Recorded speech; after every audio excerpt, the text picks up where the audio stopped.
true. Nervous. Very, very dreadfully nervous. I had been and am, but why will you say that I am mad?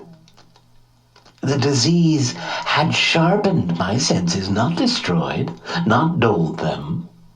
Above all was a sense of hearing acute. I heard all things in the heaven and in the earth. I heard many things in hell. How then am I mad? Hearken and observe how healthily, how calmly I can tell you the whole story.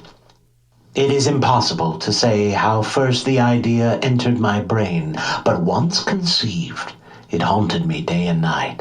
Object, there was none. Passion, there was none. I loved the old man. He had never wronged me. He had never given me insult. For his gold I had no desire. I think it was his eye. Yes, it was this.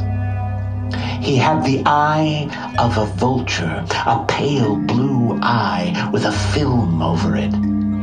Whenever it fell upon me, my blood ran cold, and so by degrees, very gradually, I made up my mind to take the life of the old man, and thus rid myself of the eye forever. Now this is the point. You fancy me mad. Madmen know nothing, but you should have seen me. You should have seen how wisely I proceeded, with what caution, with what foresight, with what dissimulation I went to work. I was never kinder to the old man than during the whole week before I killed him. And every night, about midnight, I turned the latch of his door and opened it, oh, so gently. And then, when I had made an opening sufficient for my head, I put in a dark lantern, all closed, that no light shone out, and then I thrust in my head. Oh, you would have laughed to see how cunningly I thrust it in. I moved it slowly, very, very slowly, so that I might not disturb the old man's sleep. It took me an hour to place my whole head within the opening so far that I could see him lay upon his bed. Ha! Would a madman been so wise as this? And then, when my head was well in the room, I undid the lantern cautiously. Oh, so cautiously, for the hinges creaked. I undid it just so much that a single thin ray fell upon the vulture eye, and this I did for 7 long nights, every night, just at midnight. But I found the eye was always closed, and so it was impossible to do the work, for it was not the old man who vexed me, but his evil eye. And every morning, when the day broke, I went boldly into the chamber, and I spoke courageously to him, calling him by name in a hearty tone, inquiring how he has passed the night. So you see, he would have been a very profound old man indeed to suspect that every night, just at 12, I looked in upon him while he slept. Upon the 8th night, I was more than usually cautious in opening the door. A watch's hand moves more quickly than did mine. Never before that night had I felt the extent of my own powers, of my sagacity. I could scarcely contain my feelings of triumph to think that there I was, opening the door little by little, and he not even to dream of my secret deeds or thoughts. I fairly chuckled at the idea, and perhaps he heard me, for he moved on the bed suddenly as if startled. Now, you may think that I drew back, but no. His room was as black as pitch with the thick darkness, for the shutters were close-fastened through fear of robbers, and so I knew that he could not see the opening of the door, and I kept pushing it on, steadily. I had my head in, and I was about to open the lantern when my thumb slipped upon the tin fastening, and the old man sprang up in bed, crying out, "Who's there?" I kept quite still and said nothing. For a whole hour, I did not move a muscle, and in the meantime, I did not hear him lie down. He was still sitting up in the bed, listening, just as I have done, night after night, hearkening to the death watches in the wall. Presently, I heard a slight groan, and I knew it was the groan of mortal terror.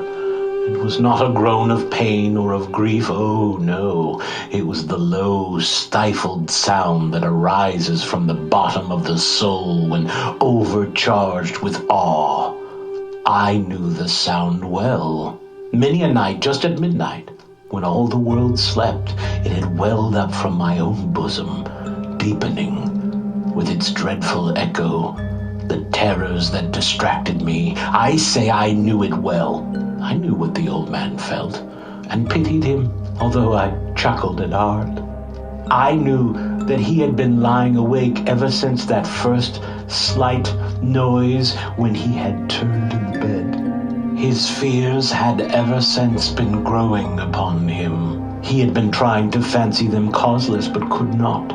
He had been saying to himself, "It is nothing but the wind in the chimney. It is only a mouse crossing the floor. Or it is merely a cricket which has made a single chirp."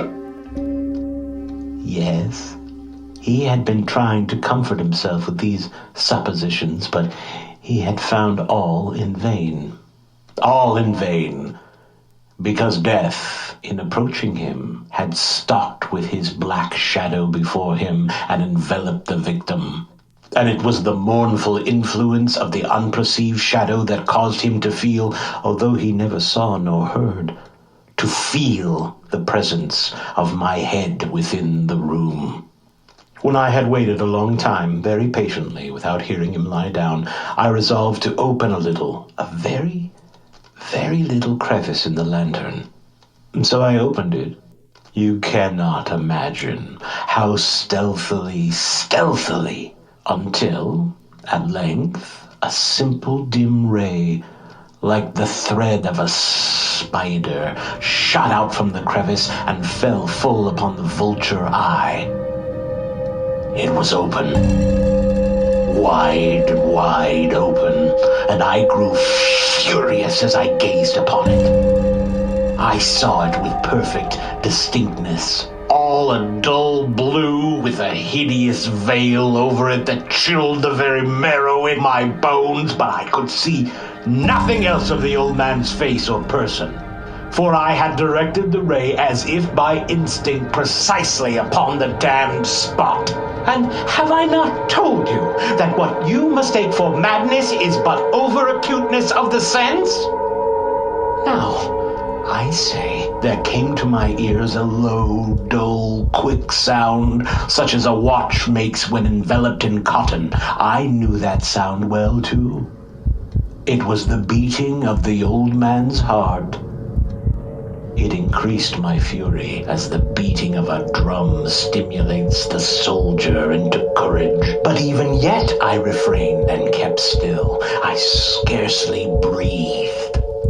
I held the lantern motionless. I tried how steadily I could maintain the ray upon the eye. Meantime, the hellish tattoo of his heart increased and grew quicker and quicker, and louder every instant. The old man's terror must have been extreme. It grew louder, I say, louder every moment. Do you mark me well? I have told you that I am nervous. So I am. And now at the dead hour of the night, amid the dreadful silence of that old house, so strange a noise as this excited me to uncontrollable terror. Yet, for some minutes longer, I refrained and stood still. But the beating grew louder. I thought the heart must burst, and now a new anxiety seized me. The sound would be heard by a neighbor. The old man's hour had come!" And with a loud yell, I threw open the lantern and leaped into the room. He shrieked once only. In an instant, I dragged him to the floor, and I pulled the heavy bed over him. I then smiled gaily to find the deed so far done. But for so many minutes, the heart beat on with a muffled sound. This, however, did not vex me. It would not be heard through the wall. At length, it ceased. The old man was dead. I removed the bed and examined the corpse. Yes, he was stone dead. I placed my hand upon the heart and held it there many minutes. There was no pulsation. He was stone dead. His eye would trouble me no more. If you still think me mad, you will think so no longer when I describe the wise precautions I took for the concealment of the body. The night waned, and I worked hastily, but in silence. First of all, I dismembered the corpse. I cut off the head and the arms and the legs. I then took up 3 planks from the flooring of the chamber and deposited all between the scantlings. I then replaced the boards so cleverly, so cunningly, that no human eye, not even his, could have detected anything wrong. There was nothing to wash out, no stain of any kind, no blood spot whatever. I had been too wary for that. A tub had caught all. When I had made an end of these labors, it was 4 o'clock, still dark as midnight. As the bell sounded the hour, there came a knocking at the street door. I went down to open it with a light heart, for what had I now to fear? There entered 3 men who introduced themselves with perfect suavity as officers of the police.